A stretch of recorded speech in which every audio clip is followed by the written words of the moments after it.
the camaraderie with grunts, because even though I wasn't a grunt, like you can see, like these guys are brothers. Like they discipline each other like brothers. They talk shit and they hug and they fight and I don't want to say kiss, but they they. Well, no it's like brother sister stuff or brother stuff. But definitely camaraderie. You get a little bit more respect. A lot more respect. Oh, because you're like the professional for the. Yeah. Well, they look I'm sure it's a lot of you didn't know how to use comm, but you know you're the kind of expert. It makes you feel good. They're like, this is wrong, and I need you to do this because I don't know how. And even if you try to teach them, they're not going to remember anyways. Because we got you. Yeah. Like, yeah. What am I good Keep for? them in our pocket. If I'm not here, or if they could do it, why am I here? Yeah, exactly. We need you. And I've get like pre-deployment. I gave so many classes. So many classes, and I hated it. I was like, I'm just not going to remember it. I can't tell you how many classes I've been in and just. Oh really? I think so it's and you know they write it down every time, and I have the same exact outline of like how my class is going to go. I'm going to teach this for this long. I'm going to do this. I'm going to get with the officers, prac app, do all this stuff, and I do it every single time. And then they come to me, which is not a bad thing. Well, it is bad when they really wake me up at night to actually probably turn it on. Like, I don't know how many times that's happened. Change the battery. Change the battery. Why you turn this thing on? It's beeping. It's beeping.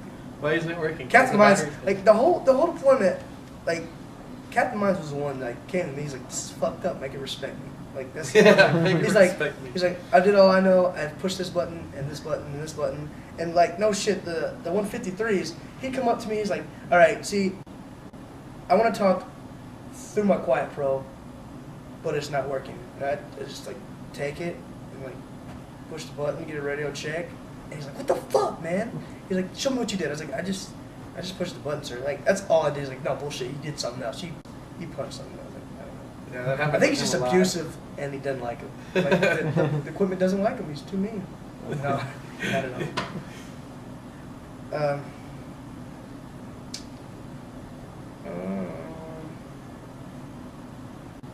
You get a lot of respect from the enlisted and the higher officers. Not too much from the lieutenants. Yeah, not at all. And for you, Belmont, you were three things. You apparently put out some kind of publication, or altered that publication, and then two, after that, just kind of the best and worst of the deployment. If somebody came along and was going to ask you, what they could expect, you have that advice for them. Well, for this deployment, I was put in charge of the intel cell of Lima Company, which was much different than it was last year, for Ramadi 1. Ramadi 1, it was more of an operating thing. Ramadi 2, it was more of it was 100% office.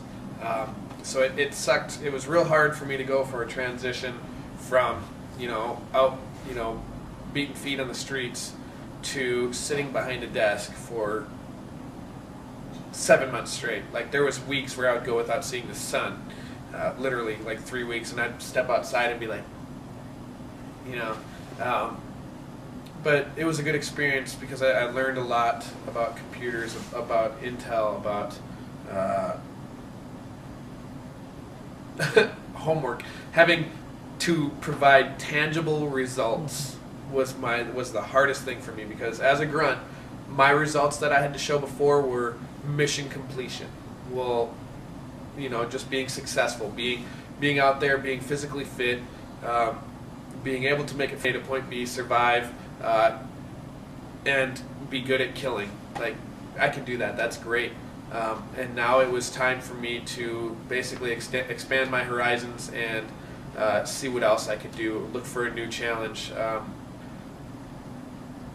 and still be able to, I guess, mentor the younger Marines. A lot of times they came to me, Sergeant Belmont, can you help us? It was like I was a connecting file between the lower ranking Marines with the higher ranking. They were afraid to approach this guy, whereas I in order to take care of my boys, I don't care. I'm going to go to this big dog and tell him shit's fucked up.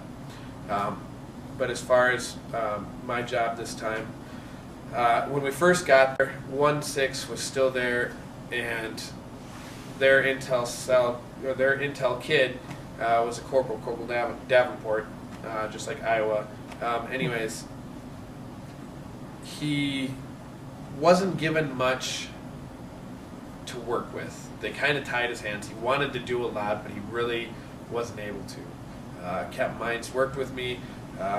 The biggest thing that I noticed when we got there was that his shop or desk or whatever you call it, his little working area, was inside the COC, where it was joint COC. So you had 2 Iraqis and then a few Marines. Well, you couldn't have documents anywhere within sight of the Iraqis because it just breaks all protocol. It's against the law. So the first thing I told Cap Mines is I was like, "Sir, we need an office, and preferably one on the other side of the wall of the COC, and then we can, break a hole through the wall, and make some sort of a window so that when stuff's going on, I can be in, leaning through the window and gathering information to, be able to report things to higher." And he did it, and I just wanted a little bitty office. He gave me a great big one, and it was great. I pissed Gunny off. It was, but the CO had my back. He took care of me, and then he definitely got his back, throughout the course. I earned it, but 1-6 was still there, and with me leading the shop, I basically looked at it as a grunt. What were things that I didn't get out of the 2 shop in the past? And it was really not much. As a grunt, I didn't get much out of the 2 shop in the past. I never really knew what was going on other than what was briefed at the order. I never really knew what was going on outside the walls. So what I did is I wanted to make a small publication or a short newspaper, I guess, of what was going on in today's world in Ramadi, in Lima Company's sectors, and then Ramadi, and then getting bigger and bigger all the way up to the entire Iraq. And then it started off, and nobody was even looking at the damn thing. I'd have it, and it was good stuff. The CO looked at it, he hated it, until he finally fine-tuned me a little bit on what he wanted me to be putting in this thing and where he wanted it kind of oriented. He liked the idea, he loved the idea, but he just didn't like exactly what I had been putting in it. So I tweaked that a little bit, and then I needed to figure out how to get people to keep looking at it. And I was thinking, I needed an attention getter, or an attention gainer. So I was thinking maybe jokes or something, maybe a joke in the beginning, something like that. And then it dawned on me, we're all men, we're all Marines, we're all young, and there's no women for miles. We didn't see a woman around there for a long time. I was like, I'm going to put a picture of a beautiful woman on the cover and change it every day.